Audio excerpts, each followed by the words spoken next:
ভাই, বাজারে নতুন স্ক্যাম এসে গেছে। আর তার শিকার হতে হতে আজ আমি বাঁচলাম। আজ সকালবেলা আমাকে কল করে, বলে যে আমি এইচপির গ্যাস অফিস থেকে বলছি। তোমার এই নাম্বারটা আমার মায়ের নামের যে গ্যাসের বই আছে তার সাথে নাকি কানেক্ট আছে, মানে লিঙ্ক করা আছে। আমি জানতাম, আমি বললাম হ্যাঁ আছে। তো তখন সেখান থেকে বলল যে তুমি সাবসিডি পাবে। লকডাউন থেকে যে সাবসিডি তোমার পাওয়ার কথা, সেই সাবসিডিটা তুমি পাওনি। তো সেই সাবসিডিটা ছাড়া হচ্ছে, সেইটা জানানোর জন্য তোমাকে আমি কল করলাম। তো আমি বললাম খুব ভালো কথা, সাবসিডি মানে আমি জানি তো ব্যাংকের অ্যাকাউন্টে আসবে, কিন্তু বললো না, সাবসিডি ব্যাংকের অ্যাকাউন্টে আসবে না, আসবে হচ্ছে তোমার গুগল পে বা ফোনপেতে। আমার জিজ্ঞাসা করলো যে এই নাম্বারে তোমার গুগল পে বা ফোনপে আছে? আমি বললাম হ্যাঁ আছে, দুটোই আছে।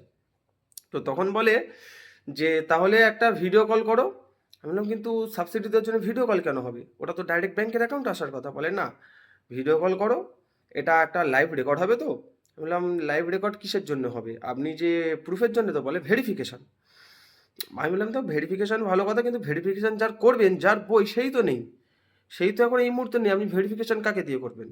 বলে না, আমাদের এটা কাজ আছে, আমাদের লাইভ রেকর্ড হবে, যা প্রসিজার হচ্ছে, তোমাকে ভিডিও কলে থাকতে হবে। তখন আমি বুঝে গিয়েছিলাম যে অ্যাকচুয়ালি কী হতে যাচ্ছে।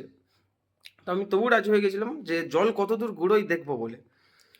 তো উনি ভিডিও কল করলো, আমি রিসিভ করলাম। ওনার স্ক্রিন অফ, এটা জানতাম ওটা হবেই, উনি মুখ দেখাচ্ছে না, স্ক্রিন অফ আছে।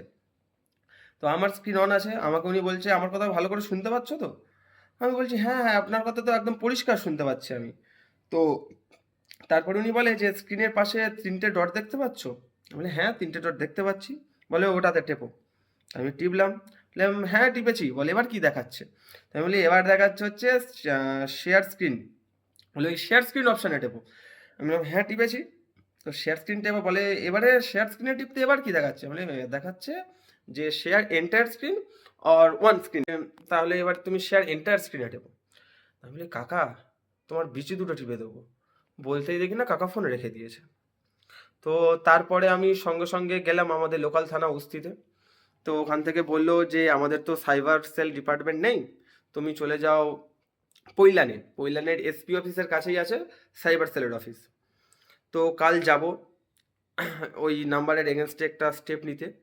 আদারওয়াইজ আমার তো ক্ষতি হয়নি, কার ক্ষতি হয় ভগবান জানে। যদিও আমার কোনো ক্ষতি হতো না, অ্যাকাউন্টে আছে মোটে 400 টাকা। সুজিত বাবু, আপনি ভুল স্বীকার ধরেছিলেন। তো যাই পারে হোক, সবাইকে বলবো উইথাউট প্রপার আইডেন্টিটি কারোর সাথে স্ক্রিন শেয়ার করো না। কেউ হোয়াটসঅ্যাপে ভিডিও কল বা স্ক্রিন শেয়ারের কথা বললে সোজাসুজি পারলে খিস্তি মেরে ফোন রেখে দাও। আর একটু সবাই সাবধানে থাকুন, গ্যাস অফিসের নাম করে নতুন স্ক্যাম চালু হয়ে গেছে। কারণ আমি যখন থানায় গিয়েছিলাম সেখানেও শুনেছি যে আমি যখন যে মানে ওনার সাথে কথা বললাম, বললো হ্যাঁ আজকে সকালবেলায় আরেকজন এসে কমপ্লেন করে গেছে অলরেডি। তো তার ভাগ্য খারাপ যে তা ওনার অ্যাকাউন্টে টাকা গিয়েছে। আমি একটু বুঝতে পেরেছিলাম বলে আমার বেঁচে গেল। সবাই সাবধানে থাকো, চিটিংবাজ ভরে যাচ্ছে।